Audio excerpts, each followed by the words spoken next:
संध्या बेला हेला मात्रे आमको किछि चटपटा और छणाछणी खाइबा पई इच्छा होता है। आलू तो सबु बेले समस्तक घरे आवेलेबल थाए। मु आज आलू रे गोटे नुआ प्रकार स्नैक्स बनैबी जार उपरु क्रिस्पी आ भितरु पूरा नरम रहिबो। आपण एई आलू स्नैक्स को मात्र 10 मिनिट भितरे प्रस्तुत करि परिबे। नमस्कार ट्विंकल किचन को आपण मानकु स्वागत। आलूर यही रेसिपी पई मेटी 4टा मीडियम साइज रो सिजा आलू नैची। आलूर क्वांटिटी आपण आपनक हिसाब रे कम बेसी करि परिबे। एबे हमें आलूर ऊपर चोपा को भल भाबे छड़े कि नै जिबा। जदि आपनकु एही रेसिपी भल लागिबो तालाकु लाइक करिवे, आपनक सांग मानक सहित शेयर करिवे। मुझे सबू आलूर ऊपर चोपा को छड़े कि नहीं जाइए। एबे मु एठी गोटे ग्रेटर नहीं, ग्रेटर रे आलू को भल से कोरिकी नहीं जिबा। आपण चाहिए आलू को हाथ रे कि मैसर साहाय्य चकड़ी की नहीं पारिबे। आलू को भल से चकड़ीबे जेमती आलू रे किछि बड़ खंड रहिबनी। आपण एही रेसिपी को को जगारु देखुचंती कमेंट सेक्शन में जणैबे। मुझे सबू आलू को कोरिकी नेला परे तापरे मु एथिरे स्वाद अनुसार लुण पकाइछि। एबे आमे एथिरे गोलमरीच गुंड दबा। आपण आपनक टेस्ट हिसाब रे गोलमरीच गुंड पकाइबे। तापरे मु एथिरे गोटे छोट चामच अदा रसुण पेस्ट देइछि। आपण चाहिए अदा और रसुण को छेचिकी पकाई परिबे। एबे मु एथिरे गोटे मीडियम साइज रो पियाज आ गोटे कंचा लंका को छोट छोट करी काटिकी पकाइछि। आपनकु जेतिकी राग दरकार से अनुसार कंचा लंका नेबे। कंचा लंका एटी ऑप्शनल अछि। एबे हमें सबको भल से मिक्स करिदबा। सबको भल भाबे मिक्स कला परे मु एथिरे बाइंडिंग पई कॉर्नफ्लोर दोउची। मु एटी 3 छोट चम्मच कॉर्नफ्लोर नैची। कॉर्नफ्लोर जगह आपण 2 छोट चम्मच कॉर्नफ्लोर, गोटे छोट चम्मच मैदा कि 3 छोट चम्मच चाउल गुंड नै परिबे।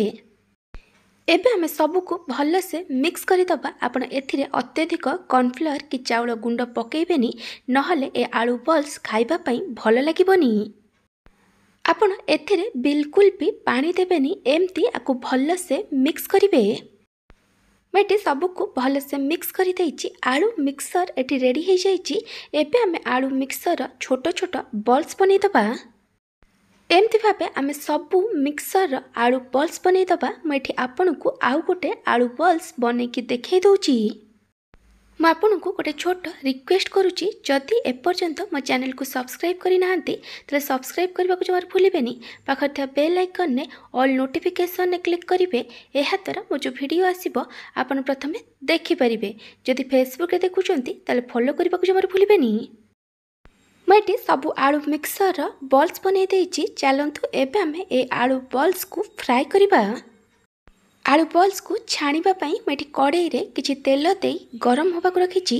तेल भल भाबे गरम हे गला परे आमे एथिरे गोटे गोटे करी आलू बॉल्स को देई दबा।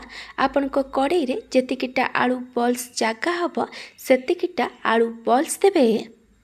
प्रथमे आमे हाई फ्लेम रे आलू बॉल्स को हाफ रु गोटे मिनिट पर्यंत फ्राई होबा को दबा।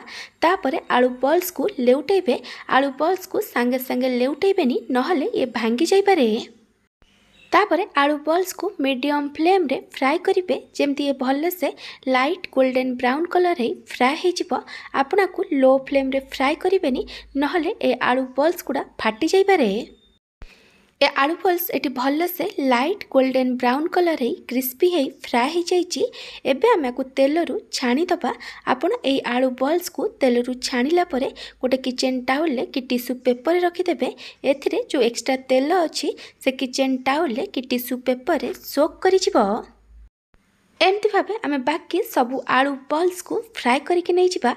मु एठी आपण को आउ किछि आलू बॉल्स फ्राई करिके देखै दउछि। प्रथमे आलू बॉल्स को हाई फ्लेम रे हाफ रु गोटे मिनिट पर्यंत फ्राई करिवे। तापरे आमे को मीडियम फ्लेम रे भल भाबे light golden brown colour crispy हवा पर्यंत फ्राई करिबा। आपना को गरम गरम ग्रीन चटनी सहित कि टमाटो केचप सहित सर्व करिवे। जदि आपंक आलूर यह नुआ प्रकार स्नैक्सर रेसिपी भल लगी ताकू लाइक करेंगे, आपण सांग सहित शेयर करेंगे। जदि एपर्यंत मो चैनल को सब्सक्राइब करना ताले सब्सक्राइब करने को जमार भूलें। पाखे बेल आइकन ने ऑल नोटिफिकेशन ने क्लिक करेंगे। यह द्वारा मो जो वीडियो आसो आपण प्रथमे देखिपारे। जदि फेसबुक देखुं ताले फॉलो करने को जमार भूलें। Thank you for watching.